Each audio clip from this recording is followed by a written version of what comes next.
when you're dating somebody, is there a cutoff time where you're like, all right, I'm no longer going to be interested in this? Spank, I'm talking to you too. Yeah. I'm no longer going to be interested in this person because they haven't given me the draws yet? It depends on how it happens. Like, there's no, I don't have a time limit, but we're not gonna be dating every fucking day. You know what I'm saying? Like if I see you 2 weeks straight, every day. Okay. If I see you every day for 2 weeks, 14 days. Yeah, we're gonna have some sex. But what if she's not ready to have sex yet? Are you no longer gonna put in the same amount of effort, or does that dwindle down, or I'm out of there. Or do you respect her? I'm gonna respect your wishes and get out of there. But what if she's still interested in you? You can't be if you ain't trying to have sex with me. But this is definitely going on the pod. Let's say that for the pod. Okay.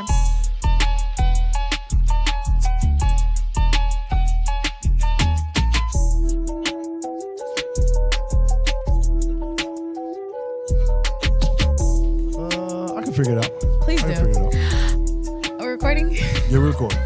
What's up, you guys? Welcome to the Underground Lounge After Hours. I'm one of your hosts, Holly. We got my dog Spank in this motherfucker. Yeah, drinking water again. Still away, but still here. Still watching. Still monitoring. Still on house arrest. I'm still on house arrest. And we are joined by a nice, kind black man. Clayton Thomas. But hey, thanks for having me. Clayton. Comedian extraordinaire, very funny guy. You seen him on TV, movies, everything, man. My guy, Clayton Thomas, y'all. King Clayton Thomas, y'all. Thank you, man. Appreciate that, bro. But he is also a kind, nice black man. I could tell by your demeanor that you are kind. I appreciate that. You seem like you have a good heart. Oh, man. I try my best. I like that, though. Because not a lot of people have good hearts. Very true. You know what I mean? I'm sure being in the entertainment industry, you realize, like, people aren't built like you. Woo. They're not made like you. Yeah. Brother. Mike, we should sit this one out. You said what? Let's sit this one out. Let's just let them talk. Let them go. Just let them talk. I'm just saying. I mean, I think you two have good hearts, too. I could just tell based off of the way people respect you. You're not... I ain't shit. Spank, you're not shit in regards of certain things. No, I'm joking. For the most part, you have a good heart. No, I'm a great guy. You really are a great guy. Spank, Lou. I'm cool. This is why I know I'm a great guy. I'm cool with most of my exes. Yeah. A lot of guys don't be cool with their exes no more. I agree. So I'm cool with most of mine. It's only like one or two exes that don't fuck with me. But other than that, I'm cool with everybody else, though. I think all my exes are... My first girlfriend, as my ex, like this high school sweetheart. Yeah. We were great for years, right. And then her boyfriend, she told me her boyfriend was a fan of mine, and he didn't know that I was her ex. And when he found out that I was her ex, I guess he was no longer a fan. Yeah. And I stopped talking to her. But yeah. Does that bother you when you find out like people are a fan of you and then you lose your fan base for whatever reason? Has that ever like? I never mind people doing what they want to do. I just want to know why. Why? Like if somebody ever like unfollows or something, you be like, hey, cool, stay over there. Stay over there. But what led to that? Maybe I could fix something. Oh no, fam, it's just you posted too much. Oh, okay, cool. Okay. Or no, I like somebody else, and it's like, all right, you just want to know closure. Yeah, it's closure for sure. That's what I feel too, and I also get irritated like.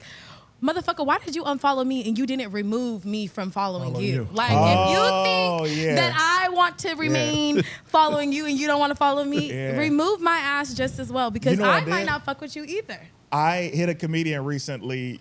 I'm going to tell you what happened after I did it. So I go to his page and I see he's not following. And this is somebody that's been in my home. I'm like, hey, you're not following me. But it also says, I'm not following you. Like, what happened, right? Yeah. And then I saw it was from my ghost page. And I was like, that's my bad. That's all my fault. I should have looked at the Right. at the Hilarious. Yeah, I made a mistake and hit one of my chicks up from a ghost page. DM'd her and everything. I remember you telling me that too. Yeah, I don't really get those kind of mixed up. But one time a guy wrote me on Instagram and was like, I forgot how like attractive you are because I've had you muted for so long. And I was like, I was like, damn, like, why was I muted? He's like, you be talking about niggas too much. And I'm like, respect. Like, I can't even get mad at you for doing that. Like, I respect it. But I thank you for coming back and acknowledging my beauty. I got so many people muted, bro. I have to go to the ghost page and be like, man, I ain't seen this person in a long time. I muted them. I had no idea. I never muted nobody. Oh, I mute the fuck. Man, as soon as you get to doing too fucking much, mute. Oh, yeah. Mute post and stories? Absolutely. Yeah. Let's do double. I don't even want to see your notes. I don't want to see the notes. And like I'll go to your page and, you know, like what I want to like when I want to like it. Yeah. That's one thing that Instagram did right. I wish they would bring back the activity tab. Where you could see what people were doing. Yeah, we don't need that no more. We don't need that motherfucker don't need that no more. boy. That was getting everybody caught up. Spank Horton like 60,000 girls' pages. No. We don't need that. We don't need that. I would be like, I would see my ex, like I was following my boyfriend at the time, ex now, and I would see like certain individuals liking his pictures, and I'd be like, ain't this bitch supposed to be blocked? Now, how does she like your pictures if she's fucking blocked? And then he's like, how do you know that she's liking my picture? Now, you know your bitch is keeping tabs. Like, you one of them? I used to, not anymore. Like, yo, block that bitch? No, not anymore. I had to phase that out because then they reversed Uno'd on my ass. It was like, all right, block that nigga. Ooh, wee. Now, you know I can't do that, honey. I don't go through phones. I've never had my phone gone through. I don't attract that type of woman. Good. Yeah. Good. What type of woman is that? I have. That goes through the phones? Yeah, like what type of woman is that? Oh, it's insecure. Yeah. Yeah. I've always dated very confident, whole women. No disrespect to the insecure ones. You need those. Right. But the women that I've dealt with have always been very whole and secure and confident. Where Now, you find yours at, bro? What'd you say, Lou? Where you find yours at, bro? Where you find yours at, bro? My wife's from LA, man. She's from Inglewood, bro. Inglewood. Yeah. And the women before that, it's like an energy. Like I was having this conversation with my wife literally yesterday. I'm like, every woman that I've ever dated looks different, but they all have the exact same spirit, right? So their exact same spirit are the nurturing, confident, funny, cool, down to earth, not really materialistic. Like they're not impressed by, you know, the names or flashy stuff. And they've just always looked differently. So it's like every woman who's attracted to me, I can sense it within the first 5 minutes of me talking to them because it's that spirit. Yeah, that's what's up. I like that. I thought maybe you made them feel so secure that they don't go through your phone. I was going to say that too. Like, do you give them that sense of reassurance that make women not want to do? Because I've only went through one person's phone that I ever dated, and that's because I wanted to know for a fact. I didn't want to know my intuition. I didn't want to rely off of my intuition. I wanted to be based off of fact. Bullshit. Then, no. Women's intuition is bullshit. No. Go ahead. I can only speak on my behalf, and I can only speak from my own experiences. When I realized my ex was cheating or I got that intuition, there were certain things that he was doing that I'm like, this is off. Like, something is off. You know what I mean? Especially when you live with somebody. When you live with somebody, you know their mannerisms. Right. You know, like, just little things. So you could tell something's off. And I'm like, all right, I don't want to be the bitch that's jumping to conclusions. I don't want to be like, you're cheating on me, and then be dead ass wrong. You know what I mean? So when I went through his phone and I seen it, but I also seen a little other shit that made me like, oh, like, he'd be like, this is my bitch, I'm never gonna stop loving her. I'm like, well. But so you skipped all that. That was still, because I stayed with him, obviously. Okay. But I made it a point to be like, all right, I seen what I see, now I can move accordingly with the relationship. Then, unfortunately, he went through my phone and he was confused. There was a lot of confusion in my phone because he didn't understand like the conversations that were being had, and he took it too far. You know what's messed up with the confusion? iPhone did this update to where you now need the password to go to the hidden folder. I love that. If you in the regular pictures, right. you good. Yeah. Now it's separated by password. I can't look at what I want to see, and I don't go through no one's phone. But it's like I've been with the homegirls and be like, "Hey, let me go on that album." Yeah. They're like, you're like, damn. Well, no, you can fucking lock your You can lock your text messages. You can lock damn near every. Yes, you can Face ID for almost every app on your phone. Wow. Oh shit. Not that I have that. You can go to your text message right now, hold the button down, and it's gonna say. Yeah, let me show you, Spank. For your Face ID. You just hold the phone. Hold the text message icon. Oh, just hold it down, shit. And it's gonna say Face ID, and you can just hit that. Yeah. Oh, wow. So you did that? Oh yeah, my phone locked down. Your shit locked up. Your shit Everything. padlocked up, huh? I don't Yeah, look because I'm everything. not. Here's the thing. You gonna find what you're looking for. Absolutely. In any form or fashion. Yeah. I'm not going through nothing. Ain't no woman going through my phone. It's just like, nah. I'd rather just have a good day. Have a good day. Absolutely. Facts. My phone locked down for all purposes though, not just women. Not just for if women, You just find for my everybody. phone. I got Yeah. sensitive shit in my phone. You know. Yeah. It ain't I just believe about women. lurking leads to hurting. I went lurking on my ex. Where you before. get that from? I thought I made it up, honestly. That's why I'm asking. I kind of like I it. literally made not a TikTok. That's Remember like a bumper Vine? sticker. Remember Vine back in the day? Yeah. I used to go viral on Vine, and I made that, and that was like one of my viral things that I. Nice. Why did you go looking in her phone? What were you? Because she was always going through mine, catching me and shit. Oh, So you saw wanted she to catch her back? I said, I gotta get your ass back. Fuck that. And Did you did catch you? her? Yeah. What was she doing? Going to Yeah. the gym, working out with a nigga. I said, you stay. Oh, is that cheating? Yeah, that's cheating. Hell Whoa. yeah. Working Me out and with the a That's nigga it? is not Me and the nigga in the cheating. gym. Me and a nigga Were is they working out with smashing? It him. was going. Hey, I ain't That's seen worse no part than that they was going to dinner smashing. to me. That's worse than going to dinner. Yeah, Oh because he my in there God. touching your Working spot. out, me and I love working yeah. out with a nigga, so if that's cheating, I'm That's cheating. crazy. You know why it's bad? Probably because she was going to better herself with him. Compared to just going to eat.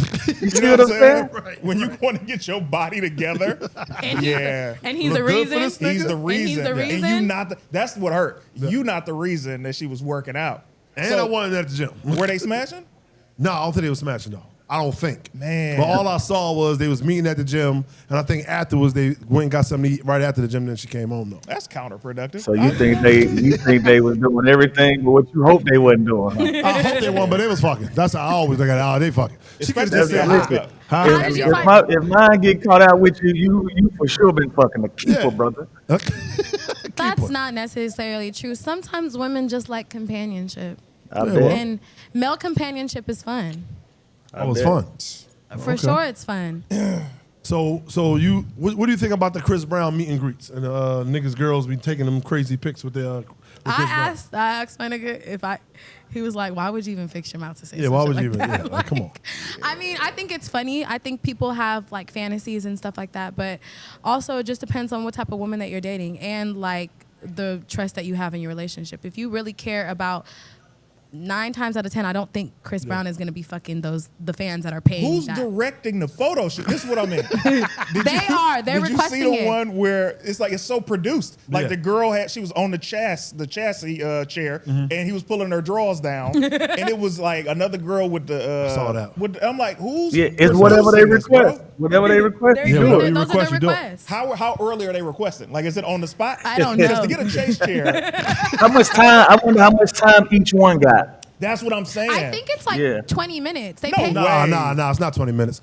I went to a show. I was It's not over there 20 one minutes? time. That's It's not a 20 long minutes. time. Look, That's they a be long in line. ass time. Huh? They We ain't be even in been line. talking 20 minutes. Imagine Yeah, that. the Well, whole maybe greet- my homegirl the that whole got the meet meet greet and was greet 20 got minutes. 20 minutes. So I had a friend that did a meet and greet with him, and she was there for a while. Well, I mean, maybe But- she was the exception to the rule. Maybe, Right. perhaps. She's But no, fine too, so I No, like his type. it's a line. Don't nobody can see inside the room with them. They walk in, and then he probably like 2-3 minutes. Not that long. So 2-3 minutes, she could get Smashed. smashed in that time frame. Nah, it's open, yo. It's open. It's not like it's. You know what I'm saying? 'Cause we saw it. Like, You we just saw said it was everything. a room that was Yeah. closed. Yeah. But no, like- well, all right. The room is closed where they coming in at. Right. But it's open to everybody that's in the room, though. Like, you know what I'm saying? Oh, I see. Like there are other people in the room. There's other people in the room. It's the photographer. Now I it's get what you're like saying. his assistant. I My thought you fault. meant like the rest of the line could see inside. I'm like, well, what's the purpose of closing the room? Yeah. The rest of the line can't see inside. It's like Gotcha. this door right here be open. The line is out there. Then she come in, take the picture. She leave out. The next person come in. Gotcha. 2-3 minutes for $1,000? No. Oh, it's went It's up. 1100. It's 1100. No, that's not Dang. enough. 3 minutes is not enough But I ain't time. gonna lie. That's dope as hell though. He's a That's what I superstar. seen on. I seen on Twitter. It say $1,200 for a Chris Brown meet and greet, but you won't pay for your own food. You want to pay for what? Your own food. Your own. It's Chris Brown, nigga. What are we? What You are gonna we starve? talking You gonna about? starve? It said, It's well, let fucking Chris Brown feed you. Christopher Brown. A guy paid that much? Whoa. What? Pay what? Yeah, it's been a couple guys. What? Yeah, I seen a couple. They just do like Well, regular I mean, little Chris poses ain't doing though. no other pose with that nigga, so Yeah, like no choice. the women we listen. We can play crazy we want to. All right, we get it for the women.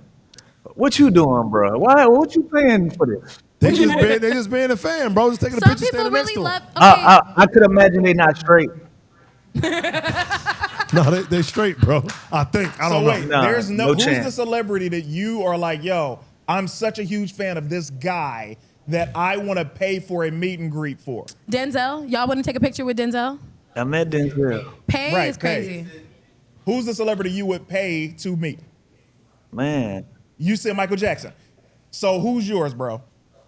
Hey. If you say nobody, you're a goddamn liar. I'm jaded because everybody I wanted to meet, I've met them All already. right, so let's go back before you met these niggas. Who? All right, if we just playing fantasy land, Martin Luther King. First and foremost, did you say Yeah. Martin Luther King?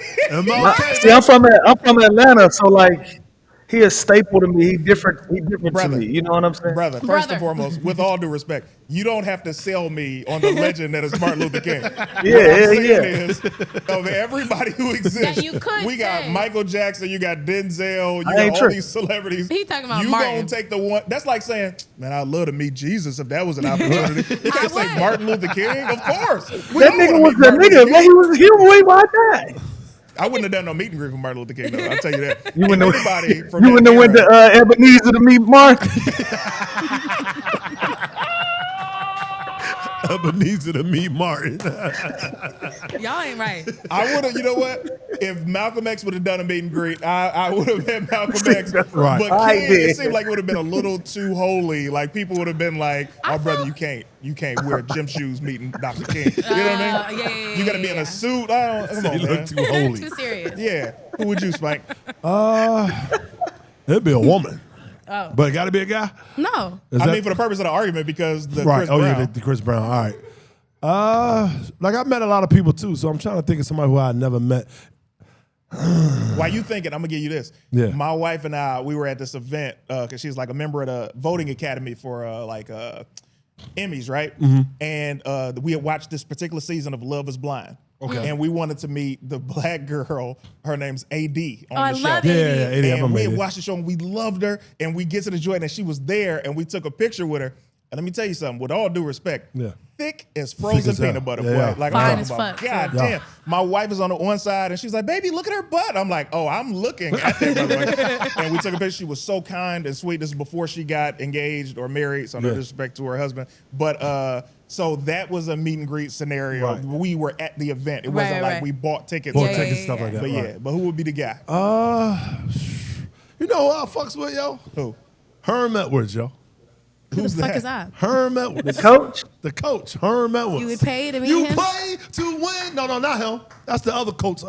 Coach. see, you don't even know the nigga you want to meet. No, Herm Edwards seemed like a dope ass mentor, like an old head, like a dope ass. So you old pay head. to meet him. I probably wouldn't pay to meet him. Okay, what woman would you pay to meet? I actually think that is Herm Edwards that said that though. You said what?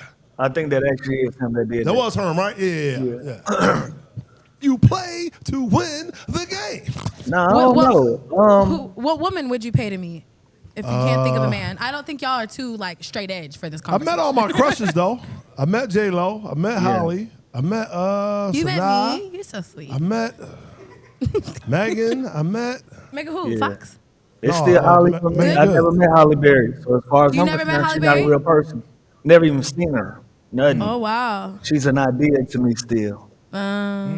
That's somebody that's like on your. Yeah, I would pay to meet Holly Berry. Okay. I would How pay much? to meet Lotto. Ooh. Lotto. Let me tell you Well, something. how much you got? I love, My man, so he gonna introduce you, bro. as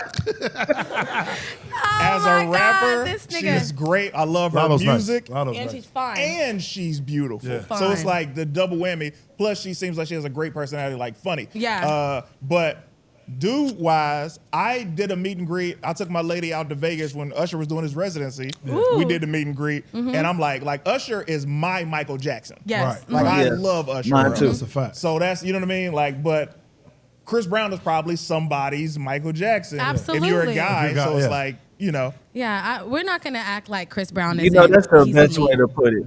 Yeah. Because I wasn't rolling, but I can see Now that. it makes From sense. that point of view, I can see, yeah.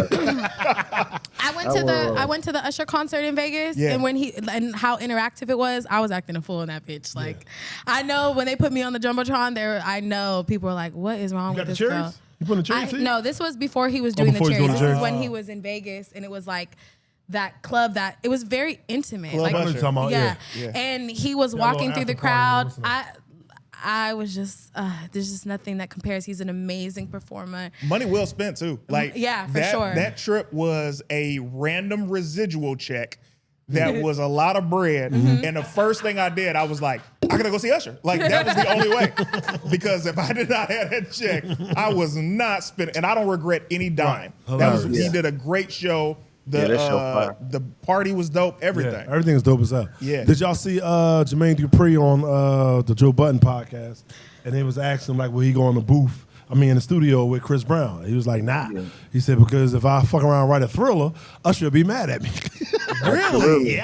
Yeah, and I get it. But a lot of people were saying, like, yo, what are you talking about? You're a writer. You're supposed to work with everybody and this and that. But I look at that as loyalty. Like, that is loyalty. And again, people forget, I can do what the fuck I want to do. Yeah, exactly. I don't owe y'all shit. That is you true. know what I'm saying? We done got so familiar with everybody's business, we think we can buy into what the fuck you do. Like, I'm loyal to my man. Right. That's it. And so if I'm going to write a hit record, I'm going to give it to my man. I'm going to give it to my guy. Anybody outside of the camp. And it's still a competition at the end of the day. A competition, Absolutely. but they're already so solidified. Like Usher, like, but it's come on now. Competition, he's, what, 30, 40 years in the game? How, is he 30 years? I don't know. I know he's up there, though. But For see, sure. Quincy Jones and Nick Thriller into his 50s or 60s, if I'm not mistaken. So how they look at it, I can always make that type of body of work. Right. Here's why I'm looking at it like this, and I'm saying this as Usher's #1 fan. Yeah. Usher, and this is he's proven this when everybody who tells these stories about working with him, a lot of his biggest hits, they had to sell him on. Yeah. Like, they had to convince him to sing them. They had to convince him to do They had to convince him to do Superstar. Like, all of these songs to where it's like, hey man, I got some fire. If you don't want it, what am I supposed to do? Can somebody else have it? So you can't get mad. But then the loyalty aspect comes where it's like, I get what you're saying, but if he doesn't want this hit, it's supposed to just sit on the shelf. That's true. But the one thing about JD, Give it to me. I think JD is the type where he goes in the studio and creates. I don't think he have like old work that he brings to people and stuff like that. He said he's the type that go and creates the beat, the song, and everything. So like from scratch. Yeah, from scratch. I've seen it. I've seen it, right? Yeah, him working with Akeem Ali. We were in the studio, and they sit there. They had a conversation. Like, we were in there 3-4 hours before we even went in the studio. We was just hanging out. And they was catching the vibe, catching the rhythm, asking him what he want to talk about, what's going on in his life. And then, before you know it, he'll sneak away. You'll hear him hitting the drums in there, snares, whatever, just trying to find something. Then he'll ask Akeem some questions, and he'll build, and that's how he produces for artists. Like, he doesn't have a lot of ready-made stuff sitting around for you. Yeah. You know what I'm saying? Everything is tailor-made to you. There it is. They got you freezing, bro. It is what it is. But another thing, too, is JD's probably a little traumatized because he had wrote a hit for Drew Hill. And he said Jagged Edge was pissed the fuck off. Really? Yeah. Why you ain't give us that, man? So maybe still, you know what I'm saying? So it's like, you know what? Let me just be loyal to my team. So I get it. Yeah, I get it. There's only, like, okay, I get the loyalty aspect. Like, if, let's say, for example, if you and Naeem are both my friends, but I got a joke for you, even though me and Naeem are closer. Right. I still gotta be like, hey man, Spank, this is for Spank. But I am gonna talk to Naeem first. I'm like, yo, how do you feel about this? I'm not just gonna blindly. Yeah. That's true. I get what you're saying. Man. Yeah, that's tough. Does that work in the is that something that actually goes down in the comedy world? Like, if you know that this may not go with the type of audience that you have, you'll give a joke to somebody like your peer or whatever? Of course. Yeah. Really? Yeah. Do you know how many jokes I write for comedians? Write me some motherfucking jokes, man. That's crazy. That was aggressive. Yeah, you act like you've been on stage before. I mean, she been on stage. She wrote 60 minutes. Write write me a joke, Spank. Plus, another thing is you gotta like how you were saying how JD sit there and have a conversation with you. Yeah. Right. When you watch a comedian on stage, you get to learn their mannerisms. You get to learn how they are. So you can be like, ooh, this would be good for that person right there. You know I see. I see. Yeah. I was just kidding. Don't write me a joke. You write me a joke, Clay. Please, Clay. Clay, I heard you're a phenomenal writer. I am. So what else do you write besides comedy? Do you write like movies, scripts? Yeah, like films, television shows. And it's interesting because when it comes to writing, it's just so many different avenues in it. Mm-hmm. Like you could literally have a career off of doing, and you can have a career off writing sketches online and never have to even go to TV and film or anything. Wow. Yeah.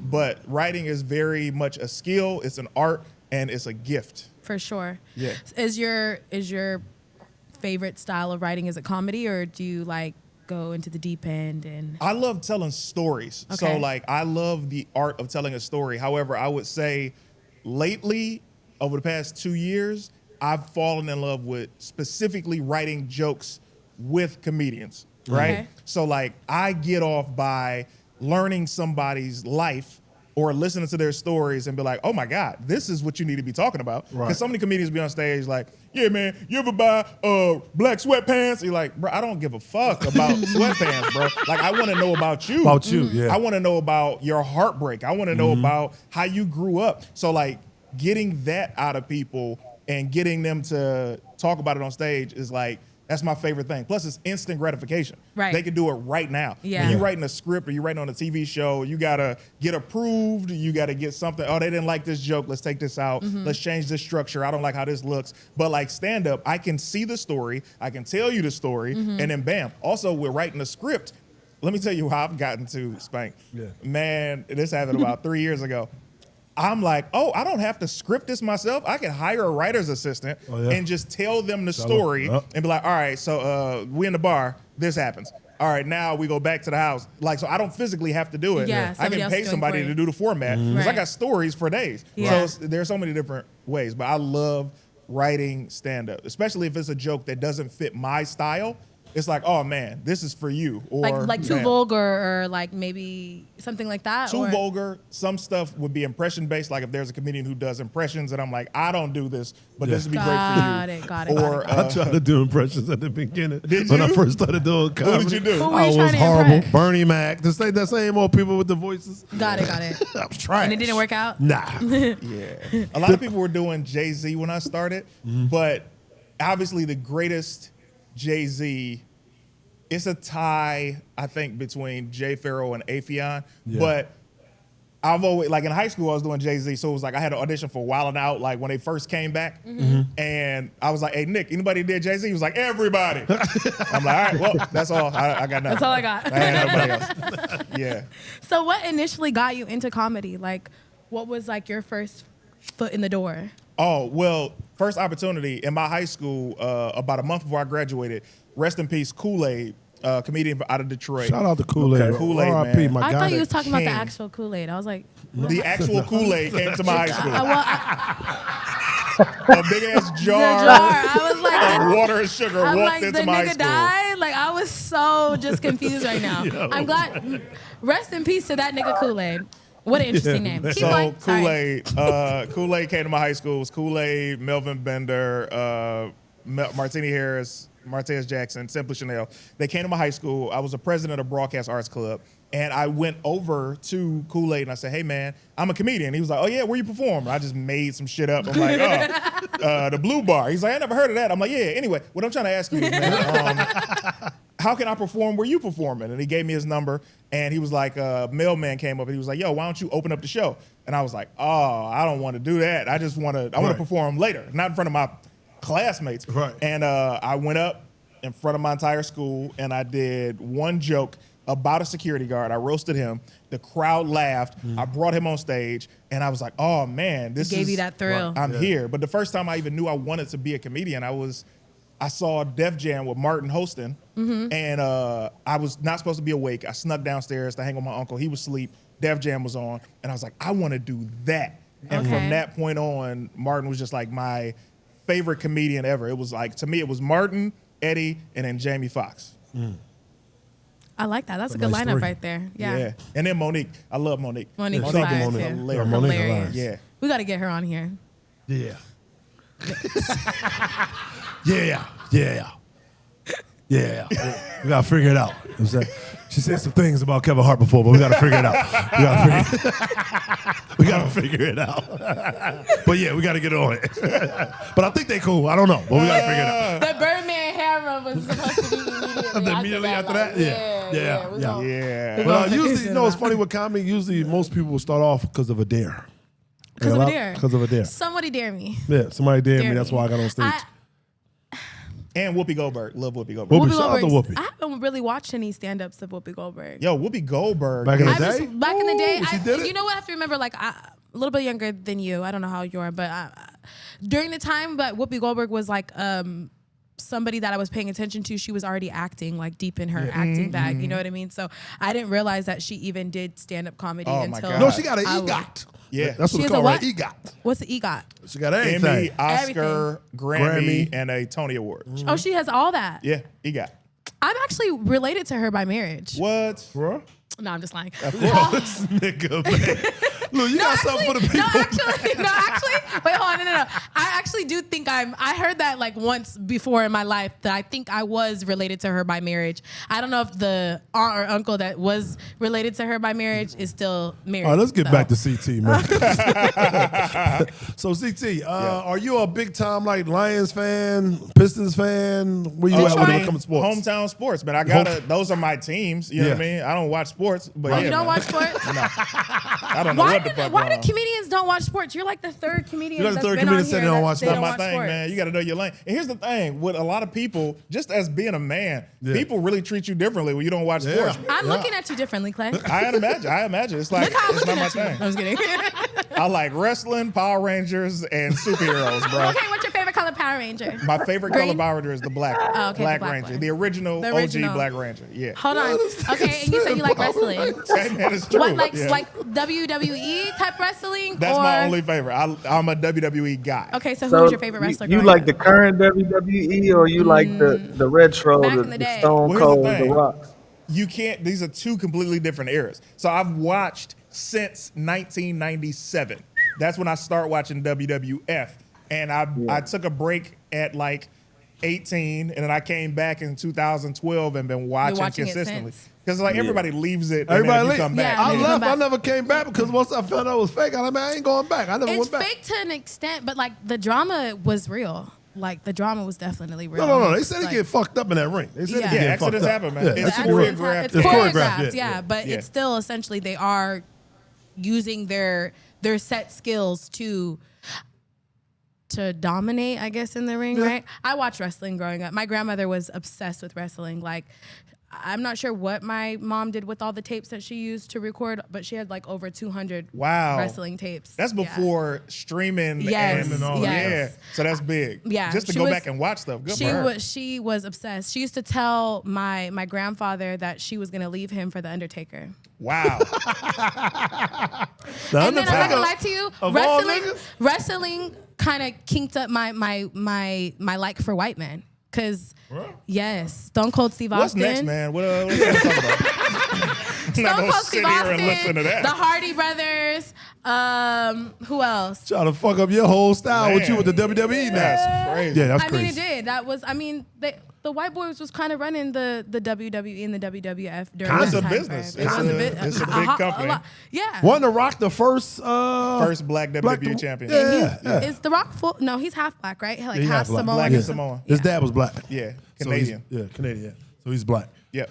What Wow. about the whole Detroit versus everybody? What's your feelings on that? Because that done blew up. Here's the thing. This is how I feel about it, man. And I could be God's honest, bro. Yeah. I have been repping Detroit since before them shirts came out. You understand? Before it was popular, Right. when I had to endure disrespect of "It's so cold in the day." I've been out here that long, bro. Level up that straight. I've been It's so hearing it cold.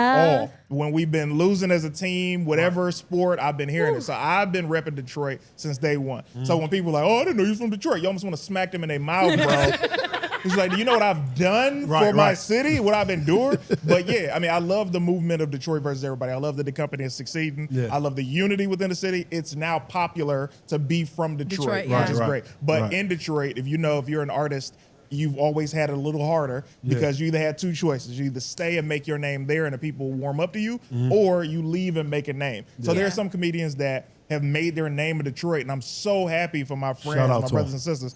But that just wasn't in the cards for me. I had to leave. As soon as I left Detroit, that's when they started doing movies there. I'm talking about a year later they start doing movies. I'm like, I could have just stayed there, bro. Right. But, timing. So was LA... Sorry, go ahead. I'm going to give a shout out to Howie Bell. I saw him on Lil Rel new movie. I was like, oh, that's love right there. Yeah, man. Shout out to Howie Bell. That's a funny motherfucker. Love Howie Bell. Was LA your first initial place that you moved to after Detroit, or did you go somewhere I had the plan. I was like, I told my mom, for my 21st birthday, I told her, I'm like, yo, I'm going to go to Chicago for like a month. I'm going to go to New York. I'm going to go to Atlanta so I can save money, and I'm going to go to LA. And then she gave me $1,000 and said, go to LA. And because that's where you want to end up. And I was like, bet. And then I got an open-ended ticket. It was only for like 6 months. She was like, how soon do you think you'll take to get on TV? I'm like, 6 months. And she was like, all right, we'll set the date. And I'm like, Jesus. So 6 months to the day, I was supposed to come back on I think the 22nd or 23rd of December. On the 20th of December, I booked Tony Rock's The Funny Spot, thanks to Enz Mitchell D-Union. And that was my first TV credit. So I got to stay in LA. That's fire. So you've been out here since? 2007. 2007. What was I doing? There's no need to. I was in third grade. Nobody want to have that shit. But you know what? I'm glad that you said that, because what you just did is what I would do when I was 21. So all of like the vets, I'm like, oh man, they're old. No. And then that clock hit, and it's gonna be a minute before you be like, I don't want to talk about my age. I'm grown. Women usually don't like to talk about their age when they hit 30, but I think this is like the funnest that I've enjoyed. They talk about it at 30. They don't do it at 38. Oh yeah, 38. Well, I don't see that me being ashamed of my age at any time. Good for you. I don't think that I'm gonna be one of those type of people. But that brings me back to the conversation. Remember we were talking about like the OG status, right? So I was having this conversation with my homeboys last night. Do you think you're status, right? Yeah. Are you at Absolutely not. Lou, you consider yourself status? Hell no. Let me tell you something. I'm on my way to Pop. I already know it. Hold on. Okay, I'm gonna give my definition of what the age range is to even me. Before you even give the age range, let me tell you, I don't have no gray hair, so I'm automatically not an old. That's what okay, this is my whole theory, right? That's a good one. My whole thing is when they like to bring up the YNs, the YN Big Bro, OG, and Pop, right? Is that Pop is crazy. Is that the age range? Am I getting that right? That's right. That's right. OG and That's Pop about right. I like the range. Okay, but let me explain this, because we were having this conversation and then they try to say like they put you and one other. I'm talking about you, Lou, in the unk range, and I'm like, okay, granted, yes, you are in your late 30s, but I think that your demeanor. When I say you is based off of like when you in chill mode and whatever. But like when you're out and about and you have like, you're dressed to the T or whatever the case is, I don't look at you as an What I refer to as unks is when them niggas was wearing linen suits and like, standing outside. That's what I consider unks. But look, you gotta think about it. We are the unks because in the world that we in, our nephews is 19 and 20. I'm 38. I'm still 17 years older than you. So, some of us just personify the unk shit, and I'm just laid back. So I get that. And I do got my gray shit out, so I'm in. I got my gray shit out. Yeah, I get that. But I'm saying in the based off of like when I was growing up looking at these, these older black men and was categorizing them as unks, I wouldn't. You in unk status because you about right that age. Think about it. Y'all it is different like a full bush in the 70s. It is different times. Because we didn't even use those terms back then. Like I consider YNs is anything 23 and younger. Those are YNs. If you got a Pooh Shiesty on and you 35, you're a YN. What are you doing, bro? I'm afraid for my life. You never know what they're doing. Okay, the that for that specific term, yes. A pooch icy, if you sagging hella low, Sagging. that it's like, I think YN is a mindset because you can be 40 for sure. and not mentally mature, bro. Yes. So it's like, you know, sagging backwards is niggas. Sagging what? Sagging spelled backwards is niggas. I'm gonna stall you out on that. I'm gonna stall you because shit like that is what we've known forever. But I love how you said, "Oh, word." Sagging. That's how I know you be fucking. That's how I know you be fucking with young girls. You make it seem like it's their idea. What? I had no idea. A show called Blue's Clues. Never heard of it. Oh, shit. I was just on a date with a 28-year-old. Shouts out to her. Oh yeah. How was that? It was good. How was that? Shouts out to her. They trying to get what's name hell? TJ. Terrence J. Terrence J. Because he's married to young. He's about to marry. I think he's 41, married at 26, something like that. Oh yes. What's wrong with that? Nothing. I don't give a fuck about none of that. Yeah. I really don't. Like that. To me, it's like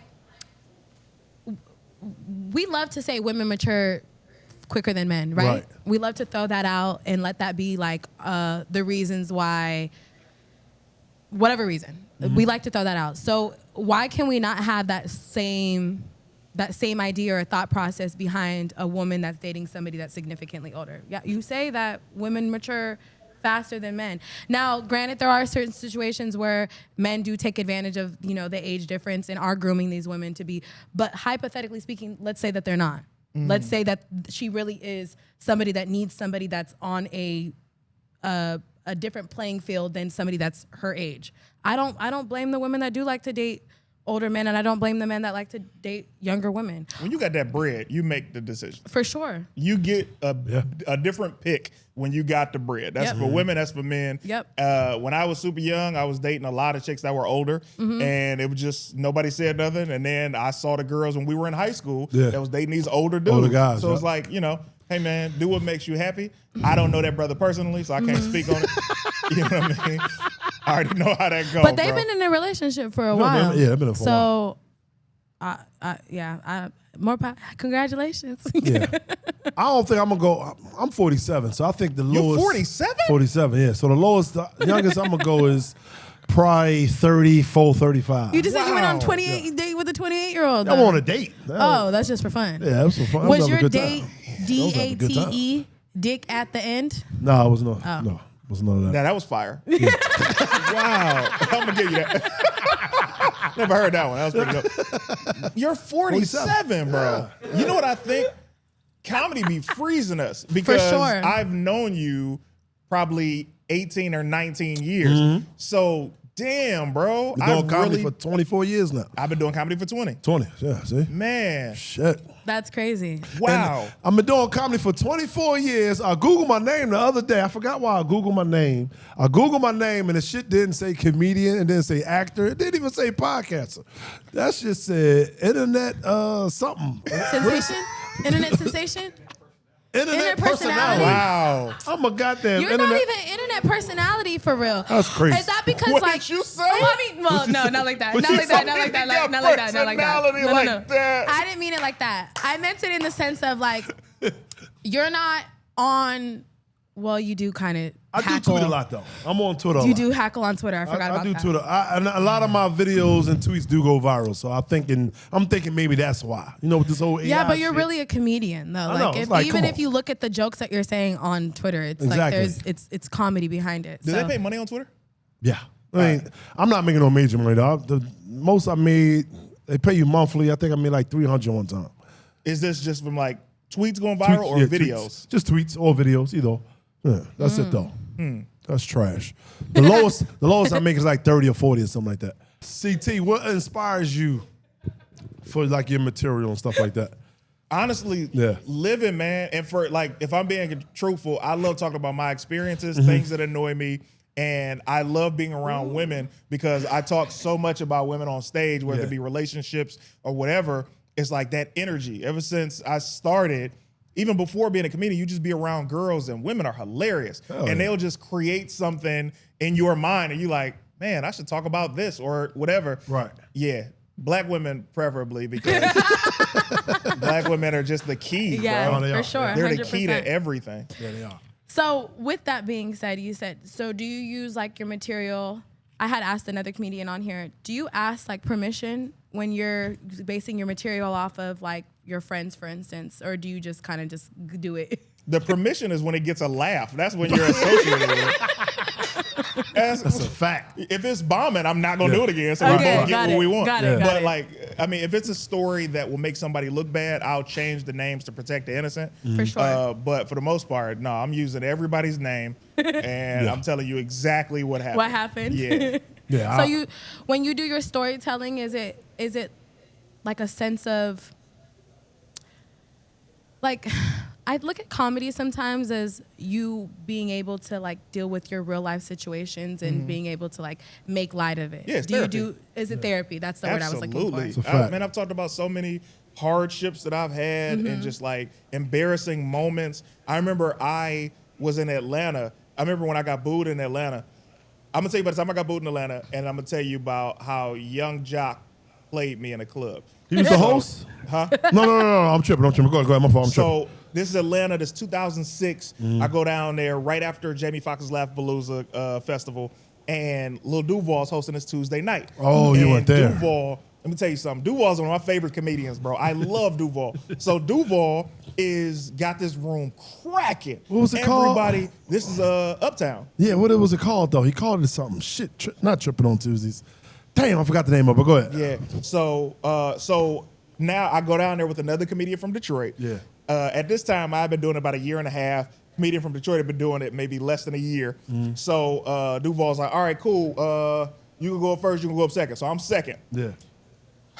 Comedian from Detroit goes up, and this is when Walk It Out is out, right? So he comes up to Walk It Out. He's on stage, and he pulls a girl on stage to dance with him. I'm like, fam, like, come on, like, just get to the jokes. Yeah.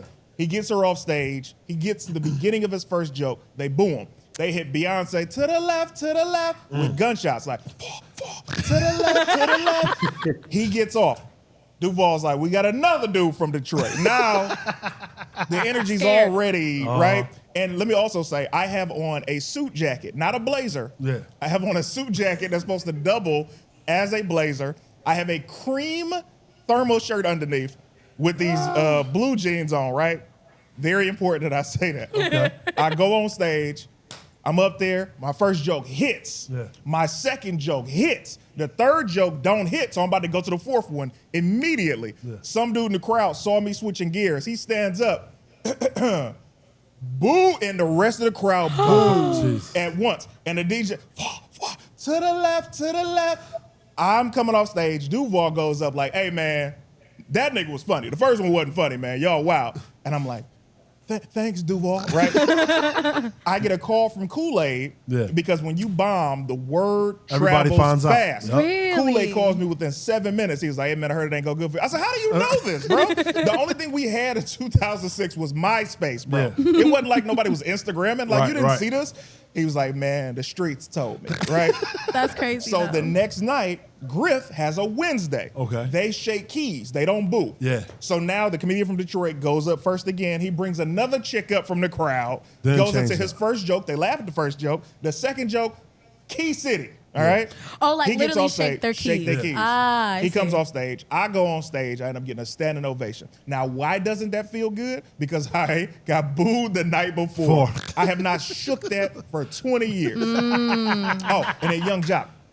So Young Jock, this is the same week. So I go to this V103. V103. Yeah. They're doing a comedy night at this bar. So I go into the comedy night, me and my boy, and he's like, I ain't gonna go up tonight. It's just all you. I'm like, yeah, I bet you ain't gonna go up tonight, right? So we see Jock walking in. I'm like, oh, I gotta go up. I go on stage. It doesn't go well, right? They're not booing, but it just doesn't go well. I get off stage, I go upstairs, and I gotta pass this table. This guy's drinking this beer. As he's drinking that beer, I bumped the table by accident, knock his beer over. Dang. I'm walking to Jock. He's like, you knocked my beer over. I'm like, fam, if you could just give me. If you could just give me one moment. I said, hey, Jock, man, I'm a fan of yours. I was wondering, can we? Man, you knocked my beer over. My guy, just give me one second. moment. I'm trying to get this picture. I got the wind up camera. If you could just stall me out for a second. So at this point, I'm like, Jock, can I get a picture? He's like, nah. I was like, wow. no. Like, I've never been told no for a picture, but it was my performance. You don't want to be seen with the guy that didn't do great. Yeah. Little to my knowledge, and shout out to my guy from Detroit, he had spent $20. He threw the dude behind me a $20 bill because I knocked his drink over. And he wasn't going to let it go either. I'm like, bro, I'm going to get you a drink. But let me get this picture. Get this picture. So, but the outfit that I wore at Uptown, they hold that on to you or something? I never dressed up again to get on stage. Because I was like, I look trash. Look trash. When I went out and did a date last year, I dressed up and it went well. So I was like, I don't know about this stuff. There. You're right there. 50-50. Okay. No, I was thinking of, because you said Young Jock. When I bombed at the Uptown, they played a Young Jock song. I can't remember how it went, but it was something like, we ain't even worried about it. Something, but I did good the first joke, did good. Second joke, third joke, trash. They get him up out of it. They start doing this shit in the fucking crowd, and they put that song on, we ain't even worried about it. I said, well, good night. I have a question. Yeah. So, like you said, some of the jokes work, some of them don't work. Do you completely scratch the joke, or do you try it on another crowd? Because I feel like sometimes, like even you said, like one guy stood up and then everybody joined in on the boo shit. Like there's been a situation where I've gone out and I laughed and then everybody else started joining in on the laugh. You know what I mean? Yeah, so is there ever a situation that you've been in where, okay, it didn't work with this crowd, but it worked on another crowd? I've had a bit, I'll give you the most recent one where this bit was killing everywhere I did it. I don't even do these types of jokes. Like the joke is controversial. I'll tell you off camera. And it was killing. I go do a show up in San Jose. I get on stage. It gets to that part of the show. I'm like, oh, I'm about to do this. This is about to kill them. And then I can just get out of here with probably a couple people standing up. You know what I mean? It's not going to be a full standing up, but some people will stand up. I get to that joke, and this dude tried to boo the joke. And I roasted him so fast that the crowd was on my side. But I was like, they didn't laugh at the joke. I didn't do that joke for like 6 months. Afterwards. And then I did it again. But it's like usually when a joke works and one crowd just doesn't react to it, you keep it. You keep it, Okay, so how do you determine whether, like, the rotation of the jokes? Like, how do you know this is going to start it off, this is what I'm going to end it off? Some things be so, perfect example. You know when you're dealing with a man, you know, in your private situation. Yeah. You start the session off with your opener. I ended we with gonna my kiss. I ended with my opener too, though. Oh, you're one of those. You ended with your opener. Yeah. That's not smart in case it ends the night. But I mean, you know what you're doing. So you start with a little lightweight kissing and rubbing. It's like we have those jokes that aren't gonna be like bow, bang, yeah. but it's gonna hit hard enough. That's gonna like create the little ha ha ha, like little chuckles in the crowd. Okay. I'm not gonna lie to you, I really want to go back to a comedy show. It's been so long. What's the day? Tuesday. That's how I know you're 47. You said Tuesday. Tuesday. You ain't say day. Is it Tuesday? All right. You take the A out of day. Who do a show tonight? Comedy Store. Ruben Paul. Oh, Ruben Paul. Fuck, Ruben! I don't know who that is. We know Literally you don't we know who that Ruben's is. literally one of the big names. Yeah. Oh my God. Yes. He's I'm funny not even as going that. to defend him because she doesn't appreciate comedy. Matter of fact, now that you said that, I'm going to call Ruben and have him on next week. I have live, love, laugh all over my house. Oh, yeah? I love to laugh. That's trash if you don't go to comedy shows. Live, love, laugh. You want to go there tonight? I'm down. We can go to Ruben. We're going to see Ruben's show. Ruben has nice you shows got VIP? too. I know they treat you like a stud out. I'm a comedian. Oh, come on now. I'm good around it. Okay. I'm good around. I'm good around. I'm a comedian. I'm good. I'm straight. We're going to walk right in. We good. Yeah. Let's do it for real. And then DL got his joint tomorrow.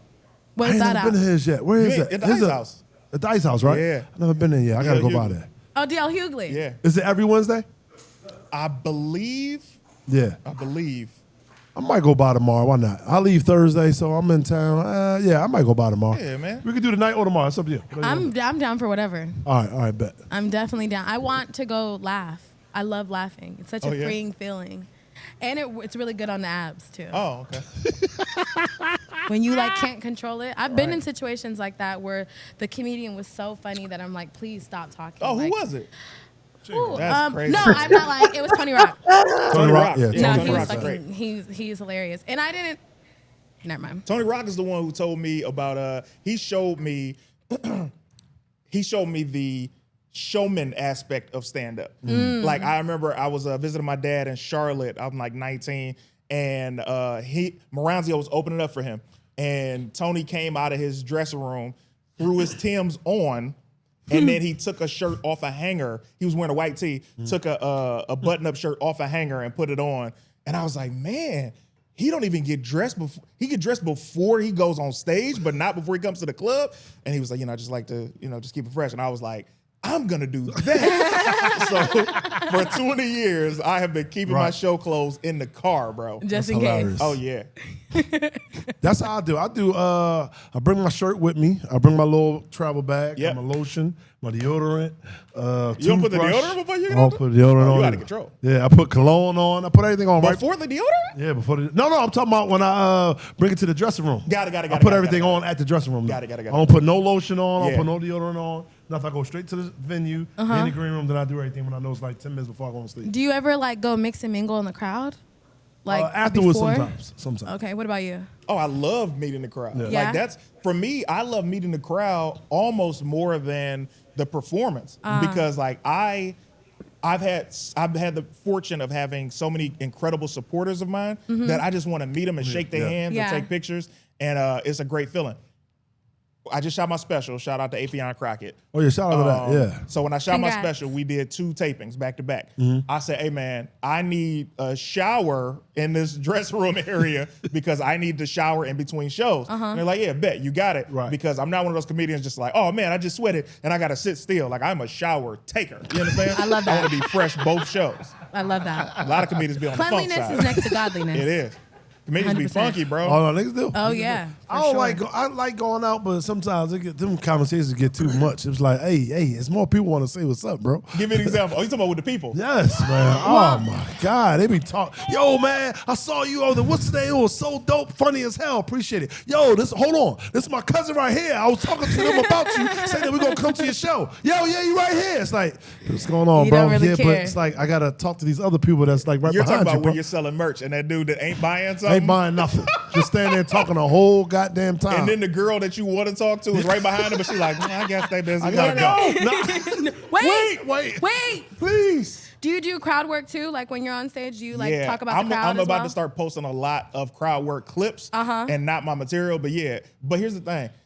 There's an art to doing crowd work, and a lot of comedians hate it, and those are probably a lot of people who can't do it successfully. But when you do crowd work, specifically speaking for myself, I don't ever like making fun of people to where the crowd is laughing at you. Them. I like when we can all laugh together. At you. You know what I'm saying? So it's a thing about just great energy as opposed to making you feel bad because you spent your money to be here. Right. But I love talking to the crowd because I like getting to know people. So it's like, and now we feel like a family. So now let me get back to these bits. Bop. We've all had a ball. Yeah. What I do is I like to, when my bits, I always try to find holes in my bits where I can include the crowd into my bits. Got it. So it's like, if I got in my joke, I got somebody a funny hat. There's somebody in the crowd with a funny hat on. I can include them into the bit. Like, that make them motherfucker feel right, like that motherfucker right there. Yeah, that make them feel like, oh shit, yeah. And I want to create off of that. Off of that, yeah. Like I don't just want to stay on you and talk about you. I want you to tell me what you do for a living, and I create a bit right then. That's my idea of crowd work. That's definitely That's a skill right there too. That's a real skill. Yeah. What's your favorite cuss word?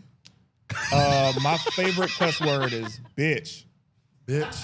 Yeah, but it's like, it's said like, because I have all sisters. So it's like all my sisters, when they said it, it's just so funny. You know what I mean? So it's like bitch with the lowercase b. A lot of times you hear dudes say bitch with the and it's hard. B. Yeah, capital it's not. B. Like, You're not meaning it like to be. Is it like conversational? Yeah. It's not. Not I'm not. offensive. Yeah. Do people in Detroit say bitch a lot? Like, hey, bitch. Like, is that like how they talk amongst Pimps each out other? there, hell yeah. No, because in certain cities, bitch is like the word that you just cannot say to nigga. Yeah. And then certain, like I know niggas in Chicago, they say bitch like it's nothing. Like they. Well, you just brought two different things things up. You're saying about calling a man a bitch. A bitch. Okay. That's Yeah, unacceptable. that's different, yeah. But you never heard men call. I've heard men call each other that, but I'm talking about it's still unacceptable. It's depending But on a your woman relationship. calling a man a woman, bitch? no sir. You're not having it. Hell no. That's your get out of here. And I've heard it so frequently in public. I've heard a woman call a man, and I'm like, whew. It's like It's like seeing somebody cuss out your mama. You're Yeah, like, it's wrong. oh my God, I can't wrong, believe she B. called him that. What's your favorite cuss word, Spank? All of them. Shit. Motherfucker. No. Probably shit. I probably say shit a lot. I say shit a lot, I too. probably say shit a lot. Shit is, in my household, was never considered a cuss word. A word? No, it wasn't. Shit, said when you was a hell. kid? Yeah, my mom did not care. Oh, wow. I think my little sister got in trouble for saying shit, like, so common in her everyday. They had said something to my mom, like, hey, you got to check her about this. I like motherfucker too. Not motherfucker. I Yeah, like Motherfucker. Motherfucker is great. It's What's your really favorite great. cuss word, Lou? That's mine. That motherfucker. Last time you called somebody a motherfucker. Shit. What's, About 30 minutes ago. Lou, how was your trip, man, to Amsterdam? Brother, we ain't talked to you since. I know. Man, my trip was good. I needed a good little reset. Went over there, smoked my little J's, drank my tea. You know, real You stayed cool far away vibe. from that blue Enjoyed the district? weather. We probably walked 30, 40 miles the whole time we was there. Wow. Ah, damn. Now we was moving around. We was exploring. We was enjoying. You went to the live sex show? We was exploring. We was enjoying. You know. He took a breath before he answered. Have you been to We, Amsterdam? No, Oh, shit. I've been feel like everywhere else, but I didn't go to Amsterdam. Where's your favorite country that you've been to? Oh my thus God, far? London. London. I love going to the UK. Yeah. London is the greatest place on earth. Really? What you like about London? Huh? What you like about London? Oh man, I love the. First of all, everything's so old there. Like you can go back to the 1600s, all of that. But I love the accents. I love the British accent. We went to go see some Broadway shows. We saw Stonehenge over there. The food, the junk food was delicious because it was healthy. Yeah, it's like not- they it's didn't not a have lot the of drugs that we bullshit. have in Yeah. America. Yeah. I love just the people. I got to perform over there, and every one of your jokes is fresh over there. And then I had some fans in the airport. A couple police officers were fans of mine, which threw me off. And then some fans in the comedy club. It was so great, man. So like I have to get back over there. Yeah, I I think like it's just London, about too. applying myself and setting some dates up. For sure. Yeah. I'm for encourage sure. all of y'all to go to Amsterdam, man. Amsterdam is it. That's the No, Really? I love Amsterdam. Amsterdam dope as love hell. it. I I don't gotta do drugs There's though. no Like, if I take the violence. drugs out, Ain't whatever. nobody tripping. Everybody minding their business. Everybody high. The food is amazing. Lou, did you hear him though? He See, said he he don't do drugs. He don't do so- drugs. So No, that's Is it fine. still- do drugs. It's not like it's accepted. You understand what I'm saying? Like it's not the standard, but it's accepted. right. Okay. So as Right. much So as if I don't do yeah, drugs, what is there for me to do in Amsterdam? anything. You ain't gotta like if you go to a coffee shop and you don't smoke, you still can get a tea, chill out, listen to the music, sit out on the Get a balcony. You like it for the ambiance and the environment, though. Correct, Ambiance, right? the This environment. older shit in Amsterdam too. Yeah, I want to go. That's on my. It's on You my know hit who list. you remind me of? Who? Vanessa Batten, the little sister from the Keenan and Kel show. Yeah, I can see Kel. y'all being related. Okay, I don't Yeah. think I remember what she looks I'm like. about to look it up. Let me see. But look her up from the show. Like they look Was she different like now. mischievous? She was just. I mean, you know, she was. I had a crush on her when I was a little kid. Yeah, Vanessa Batten. She's a producer now. She's a that's television dope. producer now, I believe. It's actually so funny looking back at like when I was growing up watching all that. All that was essentially like SNL. Like It was like for it kids. was for kids. But the actors were so advanced. They tried to were. do all that after, and it was never as good. Yeah, no, it never Yeah. worked out that way. But I was rewatching like some of like the old on TikTok. They like show like little clips of it. Really?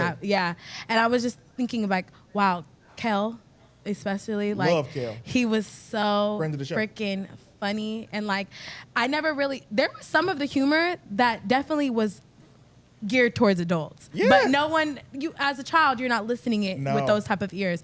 But now going back as a okay, yeah, I see it. Yeah, that could be like if That she could be grew me? up to look like you. That's how you would think. Well, she would grow up to be beautiful. Yeah, she's also beautiful now, but I'm just saying that's how I remember seeing her all of the time.